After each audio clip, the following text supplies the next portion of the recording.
care about that. Any of that. You don't care about your family's legacy?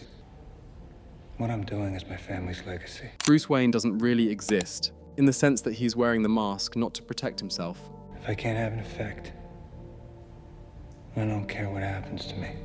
That's what I'm afraid of. He's wearing it because there's nothing left underneath, and that's the key to understanding why Bruce Wayne barely exists in this movie. Let's break down how the Batman deliberately erases Bruce's identity, and why that makes this the most tragic version of the character we've ever seen so far. When we meet Bruce Wayne at the beginning of the movie, we expect the usual billionaire playboy, the man who hides his trauma behind charm and philanthropy. This city is gorgeous at night.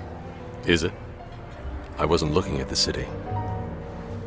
But what we actually get is a pale, sleepless man staring at a journal, muttering about vengeance, like a ghost who doesn't know he's dead. This isn't Bruce Wayne who wears a mask at night.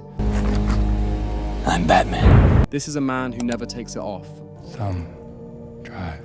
The daylight scenes feel wrong and unnatural, as if we're seeing a vampire forced into the sun. And that's intentional. Every filmmaking choice is designed to make Bruce feel absent. The Wayne mansion is shot like a mausoleum, massive, empty, echoing with the ghosts of his parents. When Alfred enters the scene, it's like a butler visiting a grave.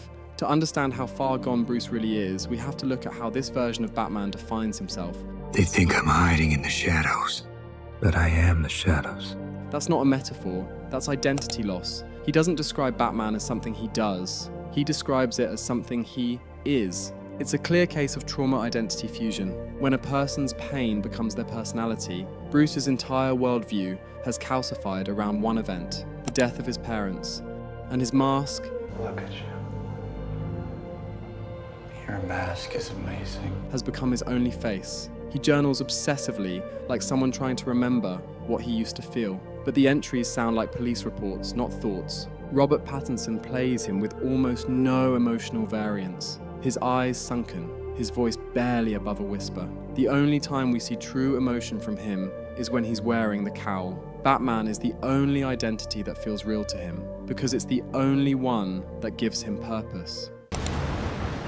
If Bruce Wayne has disappeared, it's because Gotham demands it. In this version, Gotham City isn't just corrupt, it's diseased. The entire world feels like an extension of Bruce's psyche. Claustrophobic, paranoid, suffocating. The cinematography traps him in doorways and narrow halls. The camera rarely shows him from a full distance. Every person Bruce interacts with reinforces his disappearance. You know, you really could be doing more for this city. Your family has a history of philanthropy, but as far as I can tell, you're not doing anything. He has no public life, no Wayne Foundation, no relationships. When people talk about Bruce Wayne, it's like they're talking about a dead man. Some event, huh? Brought out the one guy in the city more reclusive than me. Even Selina only sees the bat. Please, come on, vengeance. Not the boy behind him. This is where the Riddler becomes important. I told you I'd see you in hell. The Riddler is what happens when someone else believes the same thing Bruce does. Both are orphans shaped by Gotham's cruelty. Both wear masks to become what they believe the city needs, and both want to expose corruption. They're reflections of each other, one in latex, one in leather. When Riddler chants the name,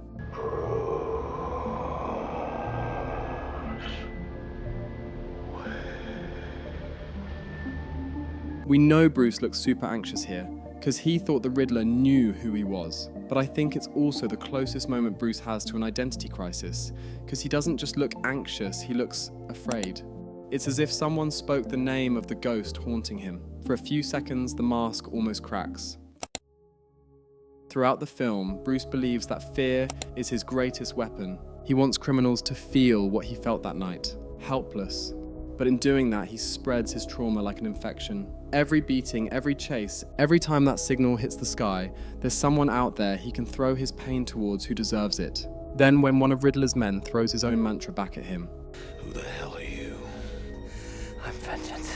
it hits Bruce like a bullet to the chest. He finally sees what he's created, a cult of trauma that mirrors his own. That's the moment Bruce Wayne starts to come back from the dead. In the flood sequence, when he lights the flare and leads survivors through the water, it's the first time we see him save instead of punish. His voiceover changes too. Vengeance won't change the past. People need hope to know someone's out there for them. That's not Batman talking anymore. That's Bruce Wayne, whispering back from the shadows. What makes the Batman so powerful is that it reverses the traditional superhero transformation. In most versions, the superhero creates a persona to protect their identity. Here, Batman devours Bruce Wayne until there's nothing left, and then forces him to crawl his way back to being human. It's a story about a man who spends half a movie trying to be a symbol, and the other half realizing he needs to be a person. Matt Reeves uses this erasure as storytelling. Every missing piece of Bruce's life becomes a clue to his psychology. Even his relationship with Gotham becomes parasitic. Batman feeds on the city's decay to justify his mission, while the city feeds back on his violence. It's only when he sees real people, the citizens trapped beneath the flood, the child reaching for his hand, that Bruce realizes Gotham doesn't need vengeance. It needs compassion. The mask we see isn't a disguise, it's a coffin, and over the course of the story, Bruce has to dig himself out of it. That's why the movie ends with a quiet goodbye. A man looking toward the light for the first time, unsure of what comes next. Bruce Wayne isn't gone, he's just learning to exist again. And maybe that's the most heroic thing he's ever done. What's up with that voice? What, this voice? Yeah, This voice rules. that voice sucks. It rules. It sucks. Yours drools.